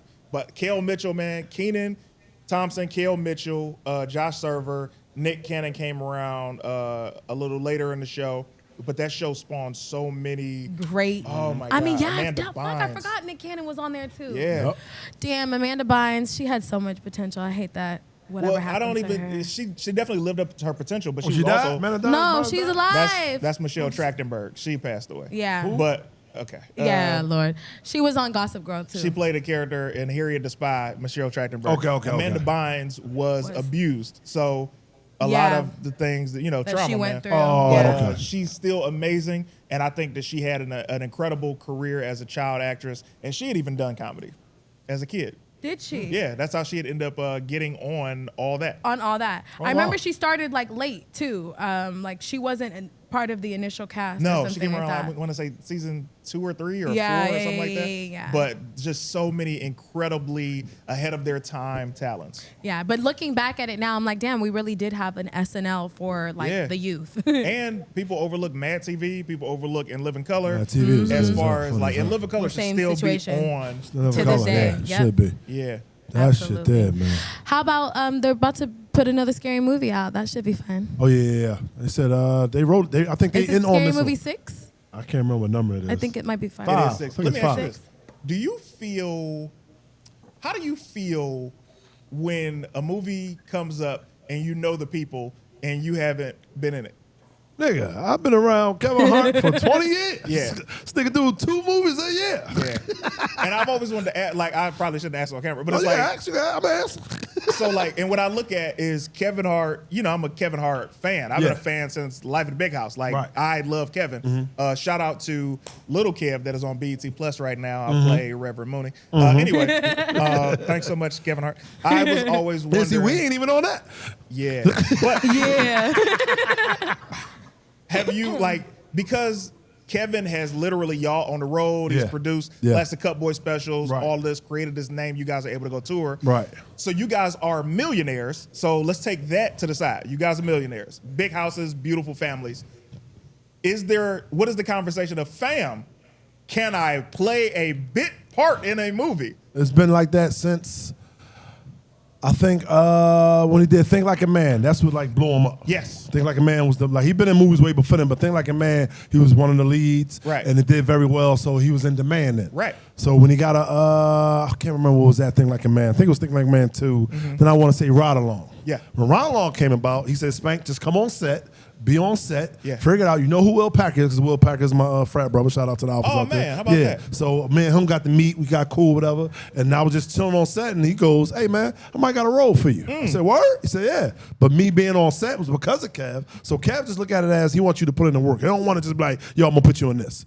Yo, I'm going to put you in this. He want to see you put in the work because that's what he did. He Got definitely it. put in the work. And Absolutely. I understand how he feel like that. But at the end of the day, hey, bitch, just put me in the goddamn movie. You know what I'm saying? Just put me in the goddamn movie. Here's the thing. I Yeah. love that you said that, because Yeah. now it flips it and it makes me look at it like, well, if that's how you guys know he is, why are you guys not trying to go? And I'm not talking about all y'all. I'm just saying as overall. Like, why are y'all not more on the set of every one of these movies? Right. Making a situation where you go into the Making it director work. or I something. was on probably 5 or 6 sets. And I only got in one. Which one? Ride Along. I got in Ride Along. Weren't you in the Peacock joint? You didn't get to do, was that just Joey? What's that? Fight Fight Night. Night. I got the call to be in it.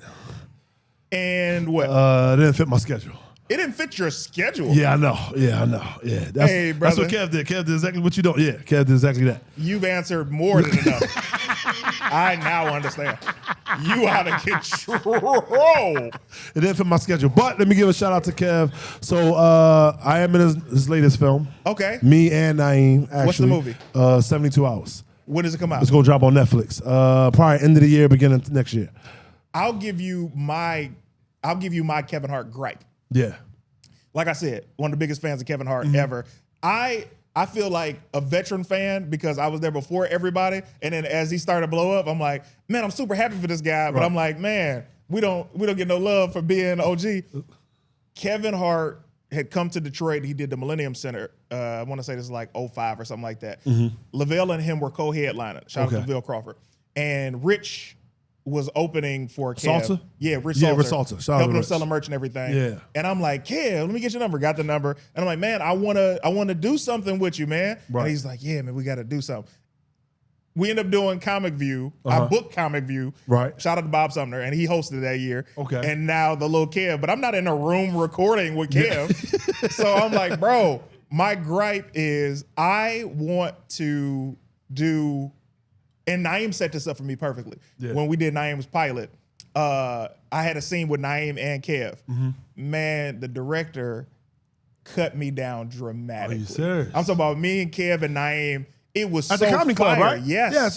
It was so Right. And it was so much so that I was like, I didn't know what to ask Naeem. Can I have it? And I edited it myself. Like it was that good. Right. But so my gripe is that I haven't been able to do something with Kevin on stage. Yeah. And on TV. I want to do like TV with him. What about on stage? You know, he got this, what's the name coming out? The comedian competition thing? Yeah, unless you don't want, because I don't want to do competitions. I'm not a competition guy. What is the competition? Like there's a grand prize? Money? Yeah, it's going to be a grand prize. Like how much? You compete with other comedians. You do like 5 minutes, 7 minutes on stage. And it's like a roast? No, it's not a roast. You do material. Do your material. Yeah, and whoever's the funniest, so they say, whoever's the funniest it's wins. Never who's the funniest. Never. I'll tell you that right now. Yeah, that's why I stopped doing them. Wait, so what is it then? What is they based What is it overall? Of? Not his show, because I can't speak to the show. Yeah. But it's never been about funny. Who's the funniest? What? No, like even if you look online when people are like, who's the funniest comedian? People be naming people that aren't even comedians. Yeah. Or they'll say, yo, who's your favorite new comedian? One time I saw somebody type Lou Nail. I said, bro, right. This is how much a lot of the general public don't know comedy. Yeah. They just see, they write down what they say. Whatever they see on TV, they So if you don't know somebody, like for example, I said, I asked you earlier, I was like, yo, do you know B.T. Kingsley or Lance Woods? And you're like, because you're from Sacramento. You're like, no. And I'm like, man, and these are pound for pound two of the funniest guys in the world. Two more people we got to get on. Two more people I got to call. I love learning new things though. And I love learning about, because as soon as I do, then I go home and do my own research, and then I find myself in a fucking loophole of videos and get, super entertainment. So you should do that with some guests too. Because like, what's that? Some of my stand-up clips are on my page. And I did scroll your Instagram though. I did. Whew. I was like, what a kind-looking brother right here. Kind-looking brother. I don't even know if that's a compliment. That is a compliment. Kind-looking no, is kind-looking is not a compliment. Kind-looking is. No, that's not a compliment. Yes, it is. Kind-looking. Kind-looking. You look like a nice, kind black man. There's nothing wrong with that. Majority of you guys in this room look like nice, calm. Let's get to the top 5 comedians, then we're going to get to the fuck it bucket. Top 5. Okay. Your top 5. My top 5, I'm going to name comedians that are not as well known. But so I'll have to Google them. Right. Right. But, well, yeah, or just Instagram. K-Dub. Shout out to K-Dub. K-Dub is one of the funniest people to ever exist. I'm going to say this on camera because K-Dub knows this is my favorite joke. He said, you ever been so broke, a nigga cut you a deal and you still couldn't fuck with it? He said, Cadillac, $10, man, shit. That, B.T. Kingsley has a joke that he doesn't do anymore because times have changed, and I can't even say that. Yeah, I hate that. I just want to throw that. It's one of my favorite B.T. Kingsley jokes. Tyler Chronicles. Shout out to Tyler. God, we had Tyler on. We had K-Dub on. Yes. We got to get what's the name on? BT. Yeah. We got to get what's the name on. We got to get BT on. My fault. We got to get BT Kingsley on. My bad. Naeem he's one of the comedians that when I watch, I say, man, how do you think? Because Naeem's style is so simple and it's so brilliant at the same time. Like you're like, how do you come up with this? But it was right here, right? Cat Clock is what I always call him because of one of his bits. And then it's a tie between Just Niche and Tyree Elaine. Just Niche, man. Yeah, man. What's the other person's that? And Tyree Elaine. I don't think I've ever seen her. Man, she's low-key retired from stand-up because I think anxiety or something. But she's from LA. Naturally hilarious, but Just Niche is one of those comedians that she writes. Takara had mentioned her too before. Yeah. She what? Takara had mentioned her the last time she was here. I went and looked. She's funnier than some dudes. Yeah, Janice's funny as hell. Okay, I know we want to get to the fucking bucket. I just want to rewind to that that conversation you touched on very briefly when it says times have changed, right? Oh, you talking about my favorite movies? Oh, my bad. Well, I'm saying in the essence of like material-wise, like how we live in a very woke society and like now everything is super offensive and there's slurs that you can't say. The things we're saying now, 20 years from now, mother's gonna be bitching about what we're saying now. Okay, but this is my whole thing. When people say times has changed, what the fuck has changed? Haven't we become more open to the idea that like things are more acceptable in society? Because this is what annoys me about like people being sensitive about one thing and not being sensitive about another thing. Like you're sensitive over certain slurs being used or whatever the case is, but you're not sensitive over children losing their lives in places like, great point. You know what I mean? Right. Like it drives me insane when people pick and choose what they Selective choose. outrage. Exactly, selective outrage. And I sit here with obviously comedian who I know Spank doesn't have much of a filter, so I don't think I don't give a shit. he's not looking back and thinking I like, stay is away this from the gonna be slurs. offended? I stay away from the slurs though, but I still talk. Like, I remember one time, shout out to Ron G. I had a joke that I did. It was talking about gay people, and this is when I first moved around. Hey, here. wait a minute, man. Yeah. You got to think about how you set that sentence up, bro. Yeah. You said, Shout out to Ron G. shout out to Ron G. Yeah, I had a joke about gay people. I'm not. That's crazy. No, I wasn't. And Ron is not gay. Yeah, but it's Ron like, is not bro. gay. My bad. Ron came to me in the story of the joke. That's why I said his name first. My bad. But you're right. I'm glad you You caught out of that because I didn't even catch that. Shouts out to my guy Ron G. But, this is when I first moved out here. This was 2015, and I did a gay joke or whatever. Get off stage. I believe it was the Laugh Factory because Ron G was hosting. And at the end of the show, he came to me and said, "Hey man, just be careful." He said, "Bit funny as hell, but just be careful. You're in LA now, and there's a lot of people watching you, and they might, turn their back on you because you're doing like a gay joke. Don't be, just don't. It's sensitive." And I was like, "I appreciate that," but I kept doing it though. You know what I'm saying? Because I feel like at the end of the day, That's what that what works for you. this is me. That's just my personality, though. You know what I'm saying? But I don't think the joke was offensive, and he said he didn't think it was offensive, but some will probably take it offensive. Yeah, but see, that still doesn't make sense to me. Like, it doesn't make sense that, especially with comedy, because I always thought that was the one place that everything fucking goes. Like, you know what I mean? Like, I think of that one girl comedian that used to make the nail jokes, Angela. Yeah, Angela Johnson? Angela Johnson. And I'm thinking like, okay, that wouldn't work in this era of comedy now because everybody would be offended. And you know what it is? You're absolutely right that the world is the same from before and it should be more progressive. The problem is social media didn't exist in the 90s. Yeah, you had to write letters and people could get rid of your letters and not open them. Yeah. Now everything is a public comment that people can reference. Or they give you that, I just was rewatching Rush Hour, and now in the beginning of the Rush Hour, they give that disclaimer, like this was made prior to this and that. But I'm like, what has not progressed since then? Like, yeah. But that doesn't make sense. That doesn't make sense to me. Like, I hear you. You know what I mean? Y'all know Eddie Murphy apologized for his earlier things. Yeah, he apologized. I don't want to have to be in a comedy world where we're not supposed to, but like where it's people not even do just make comedy, it's society at this point. Yeah. Like people are starting to nitpick shit that's 30 years old now. Like for sure. Like the singer said something about the shows and the Martin comedy, and it's like, here's the thing. The argument that we'll make is times were different, and the argument they'll make back is it was never okay to say XXX. Right, and it's like, you can't please everybody. You just got to be true to yourself. But at the same time, the real world is in those comedy clubs in person, and the internet is not real when it comes to a live feeling. Got it. Yeah, that's a fact. That's a fact. Yeah. So with that being said, does your writing style change based off of like this scenario? Like, for instance, okay. You said here, kind-looking black man. I mean, yeah, I understand that, but like certain cities you can do certain jokes and certain places you can. So does your writing style change like based on the cities that you go to or based on like the audience that you may already kind of have like an idea of what you're gonna get? Well, to answer your question more concisely, there are jokes that don't fit my public perception that I know another comedian who may be raunchier could deliver my thoughts. And that is why I enjoy writing for people with other comedians. Got it. Because there are some jokes that I have about things that would get a person canceled. But there's a comedian who can deliver these jokes without getting canceled. And now we're both happy. I just also want to touch base. I was watching a Spike Lee and Denzel Washington like post interview or the first Ryan Coogler and Michael B.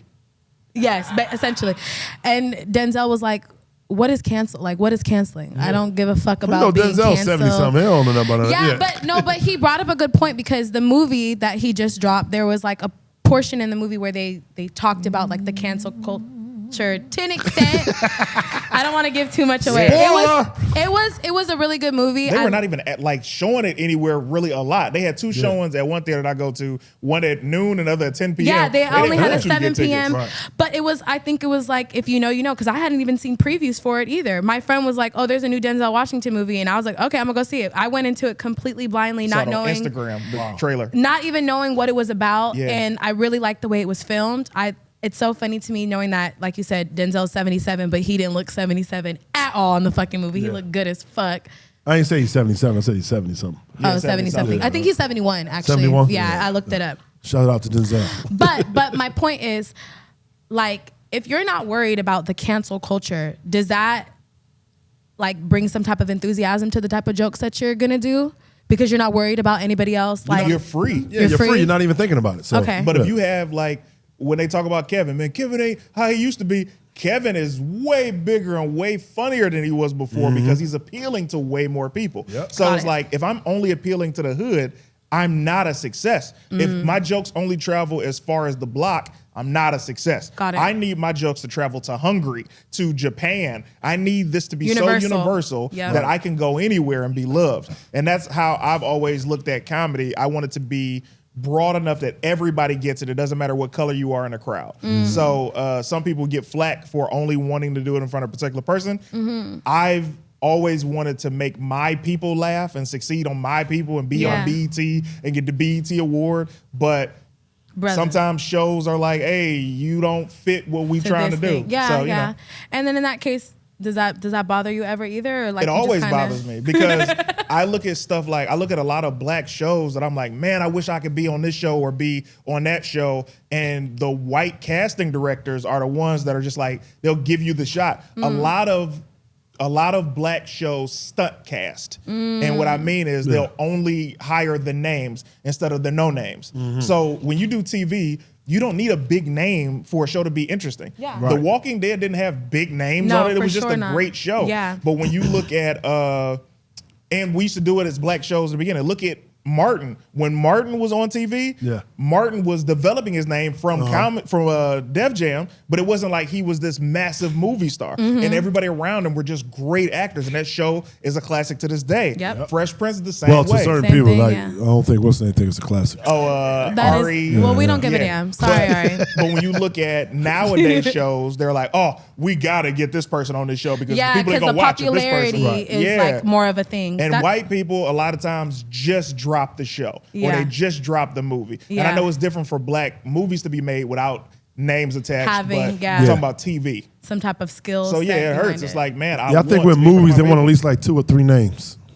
Like but the cover be everybody. Right. Here's everybody in the movie right on the cover on a black movie. And a white movie could just have a picture of an owl with a name. Remember The Crow? It was The Crow. That was the star of the poster. Yeah. No, I get what you're saying too. That I don't think I've ever looked at it like that. We got Queen Latifah. Who was it? The Cookout poster. So does everybody. Does that make it feel like it's more of like a gimmick? What? Like when we like our culture has to do that. Like it has to put everybody on Front Street in order for us to be appealed to it. Yes, it is a gimmick because even when you go to a stand-up show in certain cities, if they're there to see Spank and you come on stage, they're going to give you a shot, but they're not about to give you that roaring applause. You got to earn their applause. You got to earn it. So it's like, we don't know you. Who are you? So it's that same thing with a movie a lot of times. Compared to the 90s where we were just throwing stuff against the wall, or early 2000s. Now it's got to be a ready-made property or something with somebody that we already love to support it instead of just something good. So that's why it's been so powerful building a name off of social media or gaining fans a certain way so people can want to see you. So when you're a part of something else, it's like, oh I saw him or her on this. Got it. Shout out to Tubi movies because I feel like Tubi movies. Shout out to Tubi movies. Yeah, but I say that, I'm not even trying to be funny. I say that because I never really had like, this sounds so bad. I never really liked certain type of black movies, and then when I started watching them on Tubi, it became like strictly, this is strictly for entertainment. What you mean by like certain you types? know that there's certain movies that are just like super corny, like the way that they're filmed, the way that the writing style is, it's super corny. I was just saying the budget wasn't big enough. Budget wasn't big enough, and so like the way it was shot, they weren't able to get the big mainstream entertainers, so they get somebody that maybe gives the same vibe or the same style of them. You know what I mean? What are you talking about? And I've seen movies like that and I'm like, but then now I'm watching them from a different light and it is actually still entertaining. It doesn't necessarily have to be, you know, the Denzel Washington. Did you watch my movie on there? Did you watch my movie on Yes, I TV? watched your movie. No, I didn't watch it. I know you didn't watch That's great. You got to show them. I could tell how she said it. Yes, I watched. No, I didn't. I know you watched did. Tom and Jerry movie. Good, but did you watch? You were in the Tom and Jerry movie? Yes, yeah, he was. I was one of the Alley Cats. Congratulations, man. Thank you, brother. Thank you, brother. I always say this. We should be closer friends. We do not talk. We don't. We see each other in the comedy club once every other And year. bust it up, though. We bust it up all the time. You know? That's true. That's Well, true. actually, we decided we're going to actually write our own movie. Oh, yeah? Yeah, we were working on a movie together as the three of us. We were starting to develop like the script. She feel like it should be a scary movie. Horror movies make a lot of money. Horror Small movies make a budgets. lot of money. I'm really into scary movies. Oh, How does this work? This is the fucking bucket, baby. All right. So you don't fuck it, but it is a bucket, and You have nothing to worry about. we know when Lou here, he get a little crazy. We have to snatch. Lou, it from I him wish quick. you were here in person, man. I've seen the clips and you look such like a nice guy and fun to be No, around. we gotta Nice have you comeback come now. back and do it the right way, man. You For know? sure. No, we gonna have you come back though for sure when he Yeah, in town. when we Is he? No. I don't know him personally. Yeah. No, the fans be saying he'll house arrest. They think that he's never coming back for some odd reason. That'll do it. That he's What happened was we was gonna take a break during the summer and then start season 3 later, but our numbers started running up. So everybody said, "Hey, gotta man, give let's people what they want." Yeah, let's And just he keep just gotta be shooting. remote. Yeah, bro. We'll make it work. Yeah, make it But work. back to the fucking bucket. So there are, you're just gonna put your hand in, pull out what you can. okay. What the fuck Holly is so over here funny? fighting for her life. I'm just explaining to him how to do it. Yeah. So you just put your hand in. Nothing can bite ya. But grab one thing and then read it. It could be a question, could be a comment, a dare, a truth or dare Like type of 2 situation. things. You wanna put it back in? All right. That's yours. That's yours. Holly. No, it was nothing on it. It's just a piece of paper. All right. So you want me to read it out Read it loud? out loud for the class. Enunciate. All right. Have you ever fantasized about sleeping one of your teachers when you were in high school or college? Hell yeah. Not only did I fantasize about it, I actually did it. Ooh. Yeah. She was one of my teachers from my freshman year of high school. Okay. And when I began doing comedy, I would invite, you invite everybody you know. Right. And I invited her to a show, and she came to the show, and I was like, hey, can you drop me off? And she was like, yeah, because I didn't have a car. Right. And so while we were in the car, she threw that A that little subtle. flirt. Yeah. And I was like, oh, is this that? And she was like, yeah. We pulled over, or should I say she pulled over, and it went down. Wow. And it was surprisingly great. Here's Hold the on. creepy part. The creepy part was she whispered in my ear, I've always wanted this. You were so fine. And I was like, I was 14 when I was in your class. So that kind of threw me off, but I'd already finished. So Hold I on, was hold free. on. Yeah. Question. Now, Bucket, right? The fucking bucket. Bucket. So, were you in high school when you Smashed her? When you smashed her? No, I had just graduated like a month or two prior. Okay. Because I so told you I over the started age of comedy at 18. Yeah. Oh, okay. Well, in that case, never mind. I was gonna say jail to her, but you know what? No. Christ. Jesus Christ. It was a great time. I had a crush on my 4th grade teacher, Miss Vaughn. I had a crush on her. She was thick. Yes, she was. I knew you were Oh gonna my say God! that. And we had assembly one time, and our class was performing for the school, Mm-hmm. and I was sitting on the side because I already did my part, so I sat on the side, Uh-huh. not realizing that's where Miss Vaughn was sitting at. So Miss Vaughn was standing up in front of me, talking to the kids to be in their right places, and she just backed up to sit down. And you didn't know. I saw it coming And you back. saw it coming. I saw it. And you were excited. And I You just didn't sat stop there. her. I ain't stopped What her at happened? all. She sat on me. And then what? And she jumped up real quick. Oh my God, boy. I said, oh, I'm sorry. I didn't see you. And I got up. And that was it. But I got my first lap dance in the 4th I grade. wasn't the lap dance. Shut the fuck up, Here's the bro. question. Yeah. How did it feel? It felt good. Soft woman? Yeah, it was soft. Felt Wow. good. Yeah. I still remember she had on like a jean pant or whatever. But it was like a soft jean. It was a soft jean. Yeah, the soft jean. I remember yeah. that The soft ones jean. that Yeah. like the breathing room. Yeah. Soft yeah. jean, soft jean, boy.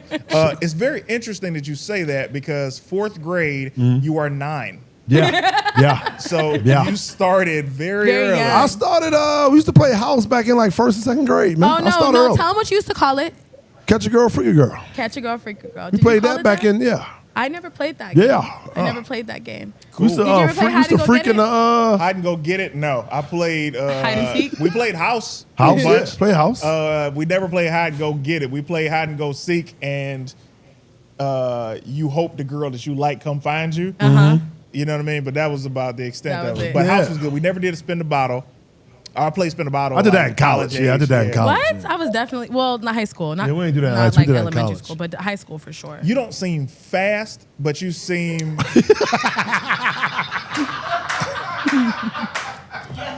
With all due respect, you don't seem fast, but you. Let me get it out, man. Oh, shit. You don't seem fast, but you look like you knew exactly what you were doing when you were doing it. Absolutely. I also I always have to bring this up. I started watching porn at a very, very young age. So I feel like that developed my way of thinking and like my sexuality at a very, very young age. But I didn't lose my virginity till I was 18. I wasn't like a sexually experienced person in high school or anything like that. I liked girls in high school. So it wasn't. Do you still like girls, and do you I love still women. keep in touch with your first like the first woman I've ever been with? man? Man? No. Actually, what's crazy is that I found out later on in like life, the person that I lost my virginity to, he was actually super perverted. And I didn't know that until like years later. He was older than you? He was older than me. Yeah, he was older than me, and he lied about his age to me. Damn. How old was he? When I was 18, he told me he was 23, but he was really 25. Which That ain't isn't bad. 2 which years isn't ain't that bad, but Yeah. like a 25-year-old trying to get a fresh, I thought he was like 28, 18-year-old. saying that he was like Yeah, 19. that'd I have was been- like, oh, hold on, fam. But the thing is, he had been watching me and like liking me since I was 16. So Jesus Christ. you know what I mean? It was like That's he what had you already. call groom. No, Yes, let me yes, stop. yes. Let me It stop. was one of those especially when you situations. like when you say a groom. I think everybody in, let's say, 2 40-year-olds get together. You're grooming each other for what you both enjoy. Right. So like there has to be a different word for For that. it. No, for sure. I get what you're saying. But Yeah. in that particular situation, that person was like, he was just waiting for the opportunity. 5, 4, 3, 2. Okay. She's 18. She's 18. Let's go. Yes, And that's crazy. what it was. And I mean, shit, it happened. I enjoyed it. All right. Live to another tell. It's getting late. We got to, Okay. before we go. You want me to answer this one? Yeah, let's do one more. If you could live like a bird or a wild animal, what would it be and why? And I would say like a homeless dog in Dominican Republic. And I say that with specificness because they live so nice. They live great. A homeless dog in Dominican Republic. Yes, they eat You, scraps. not only do you want to be homeless, you want to live in a third world country. Okay, all right. Because I've seen them and they get so much love from all the Okay, all right. tourists, from people like myself. So yeah. Can I tell y'all my movie list? Because that was a question I was like, oh man. Yeah, we ain't never get to We it. never Yeah, got to yeah, the yeah, movie yeah. So my favorite movies of all Top 5. time. What I asked you? Yeah, top favorite 5 black movies. Yeah. Ah. Which very much streamlines the question. Okay. Don't you dare say a white movie. All right, I'm gonna just say black movie. At number 5, Black Panther. Okay. Don't Be a Menace to South Central while drinking your juice in the hood. Okay. Friday 1. Friday First. 1. And then number 4 is Welcome on Roscoe Jenkins. Oh. And number good one. 1, my favorite movie of all time, is Nutty Professor. Oh shit. Really? Man. He said that he was doing an interview and he said that Nutty Professor was one of his like favorite movies that he's ever done. That's the one that represents him the best, is what he said. That I love Eddie Murphy. Eddie Murphy's the GOAT to me. So sure. Nutty Professor is the greatest movie because it gives you the drama, gives you comedy. Gives you A lot of everything. black people say Life is a dark drama film Yeah. with comedy in it. Yeah, Yeah. with comedy but in it's dark. Do you got like a serious movie out there that you laugh at? A serious movie that I laugh at, The Color Purple. Sorry. honestly, what's love got to do with it? Hey, It's pretty funny. Hey. And listen, Hey, that's so There was funny moments. movie. there were, and I'm saying this with all due respect, Yeah. the topic of domestic violence is not funny. It's not Not funny. at all. But Angela Bassett Yeah. is way funnier than people know. Yes. And when you watch that movie, like when she started getting her get back on Ike, God, you talk about comedy, bro. And then we got Vegas, we got San Antonio, we got like all of these things. You got to do all this work now. Man, don't doubt me, girl. I kill you. Don't doubt me. I kill you. Funny, nah, Lawrence Fishburne killed that shit. I just seen a video of Ike, and he was like, and Tina will be walking around all sad. So then I just slapped the shit out of her, and I was like, wow, the real Ike. The real Ike. Yeah. Oh, yeah. I was like, oh yeah, this man was really a menace. Man, I couldn't watch Lawrence Fishburne movies for a while because I was like, that's the man. Bro, when she slammed, remember she left him finally. Yeah. And he went to go see her at a show. And he said, let me just talk to you for like 5 minutes. Come on now, come on. She got in the car, they started talking, then the real Ike started coming out. She got out the car and slammed the door. The nigga said, look, goddamn it, you done messed up a brand new automobile. You know? The way the nigga said it, like, yo, bro, Lawrence Fishburne was hilarious amazing in that job movie. at that. Yo, when he said eat the cake anime, I laugh at a lot of parts on there. I apologize, but hey. But I think that's like the funny thing about rewatching a movie as an adult, or like changing your perspective of something and seeing something. Just like I said, growing up, I thought The Color Purple was a very emotional movie, watching that as a child. Now as an adult, I see the humor in it. You know what I mean? And I can laugh at certain situations where, like you said, it could be really dark for some, and then maybe if you have like trauma and that's the way that you relate to your trauma, then some you dark can. parts in love got to do with it, but I ain't gonna talk about those that I laugh at. Some dark parts, but I ain't gonna tell you. I'm not saying that on camera. But there are some moments what we said was fine. Right. And, All right, Holly, close this out. Well, it has been a pleasure sitting here and enjoying. Oh, before you go, I forgot the What? fuck you camera. I forgot. Ooh, do you have it? go. Yes. Yeah, Okay, so the that's fuck you your camera. camera directly in front of you. that one, right? No, not Or that one. to the That left? one right All there.